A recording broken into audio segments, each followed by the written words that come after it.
مفتی صاحب مسئلہ یہ ہے کہ اگر ایک شخص کے پاس زکوٰۃ کی رقم پڑی ہوئی ہے اور یہ شخص یہ چاہتا ہے کہ زکوٰۃ کی رقم سے میں غریبوں یا مسکینوں کی دعوت کروں، تو آیا اس شخص نے اس زکوٰۃ کی رقم سے غریبوں اور مسکینوں کی دعوت کی اور ان کو دعوت کھلایا اچھے خاصے، یعنی جس طرح کی دعوت ہوتی ہے ان کو دعوت کھلایا؟ اب اس شخص نے جو اس زکوٰۃ کی رقم یہاں پر خرچ کر دی دعوت پہ، کیا اس کی زکوٰۃ یہ ادا ہوگی یا ادا نہیں ہوگی؟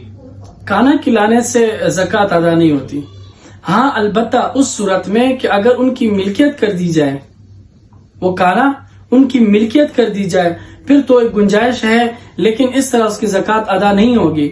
اب میں نے پہلے بھی عرض کیا کہ زکوٰۃ میں تملیک شرط ہے جی۔ اب ایسے کرے، یہ زکوٰۃ کا رقم اٹھائے اس غریب کو دے، ایک غریب ہو بہت سارے غریب ہو، آپ ان کو ان کا مال ان کو دے دے، ان تک پہنچا دے۔ جی۔ جب وہ قبول کریں گے وہ لے لیں گے، اب وہ ان کے مالک بن جائیں گے، تب ان کی مرضی ہے، وہ اس سے کھانا کھائے، وہ اس سے کپڑے پہنے، جی۔ وہ اس سے کوئی بھی کام کر سکتے ہیں، اب وہ ان کے مالک بن گئے، آپ اس سے بری ہو گئے۔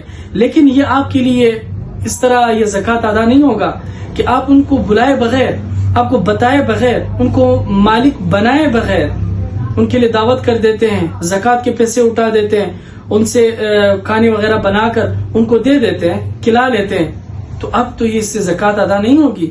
ہاں کھانا بنا کے یہ صورت بھی ہو سکتی ہے کہ مثلا آپ نے 10,000 روپے کا کھانا بنوا کے لایا اور 10,000 آپ پر زکوٰۃ دی، اور اس زکوٰۃ کے مد میں آپ نے یہ کھانا اٹھا کر کسی غریب کو اس کی ملکیت کر دی، پھر ان کی مرضی ہے، انہوں نے کھا لیا، جو بھی کل کسی اور کو کھلایا، تو پھر اس صورت میں ادا ہو جائے گا۔ لیکن بہتر طریقہ یہ ہے کہ آپ دیکھیں اور اس کو دے یا بتائیں کہ یہ زکوٰۃ کے پیسے جب وہ مالک بنے گا پھر وہ اس کی مرضی آگے۔ اچھا مفتی صاحب، اگر کسی شخص نے زکوٰۃ کی رقم کسی کو دے دی تو آیا بھی اس کو یہ بتانا ضروری ہے کہ یہ زکوٰۃ کی رقم میں دے رہا ہوں، یا بس ایسے ہی کسی غریب کو ہبہ کر دیا؟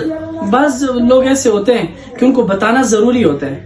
اب ہمارے اقربا میں سے نہیں ہوتے، جی۔ ہمارے اقربا رشتہ داروں میں سے نہیں ہوتے، ان کو یہ بتانا ضروری ہوتا ہے، کیونکہ وہ یہ نہیں جانتے کہ یہ جو مجھے پیسے دے رہے کس چیز کے دے رہے، اور وہ اس کو ویسی بھی استعمال کر سکتے ہیں۔ بعض اوقات ایسا ہوتا ہے ہم اس کو غریب جج کرتے ہیں لیکن وہ غریب نہیں ہوتا، صاحب نصاب ہوتا ہے۔ بالکل، تو ہم اسے زکوٰۃ دیتے ہیں۔ تو جب ہم بتائیں گے کہ یہ زکوٰۃ کے پیسے، وہ اگر مسلمان شخص تھا، ایماندار تھا، تو وہ بتائے گا کہ مجھ پہ زکوٰۃ نہیں ہوتی، آپ کو واپس کرے گا۔ اگر وہ مستحق تھا تو وہ قبول کرے گا۔ اور رشتہ داروں میں یہ ہے کہ آپ اس کو بتائے بغیر دیں، کیونکہ آپ جانتے بھی ہیں کہ میرا بھائی غریب ہے، میری بہن غریب ہے، خالہ ہے، پھپھو ہے، فلان جو بھی مستحقین ہے رشتہ داروں میں وہ غریب ہے، تو آپ اس کو دے سکتے ہیں، اور پھر ان کو یہ بتائے بغیر دے سکتے ہیں۔ کیوں؟ آپ ان کی حالت جانتے ہیں، یعنی تاکہ ان کی عزت نفس مجروح نہ ہو، اور آپ حالت بھی جانتے ہیں، اور آپ کو پتہ بھی ہے کہ واقعی میں یہ مستحقین ہے۔ اور پرایوں میں تو یہ معلوم نہیں ہوتا، جیسے عام طور میں ابھی مسجد کے امام کو اس کے ہاتھ میں پیسے پکڑا دیتے ہیں، یہ مناسب طریقہ نہیں ہے، بلکہ اس کو بتا دے کہ یہ زکوٰۃ کے پیسے ہیں۔ اگر وہ خود اس کا مستحق تھا تو استعمال کرے گا، نہیں مستحق تھا تو پھر وہ جو مستحق ہے اس تک وہ پہنچا دے گا۔ یعنی غیر کو اس بات کی وضاحت کرنا ضروری ہے کہ زکوٰۃ کی رقم ضروری، کیونکہ زکوٰۃ ایک اہم عبادت ہے، فرض عبادت ہے، ادائیگی میں بہت احتیاط ہونی چاہیے۔ بڑی مہربانی مفتی صاحب۔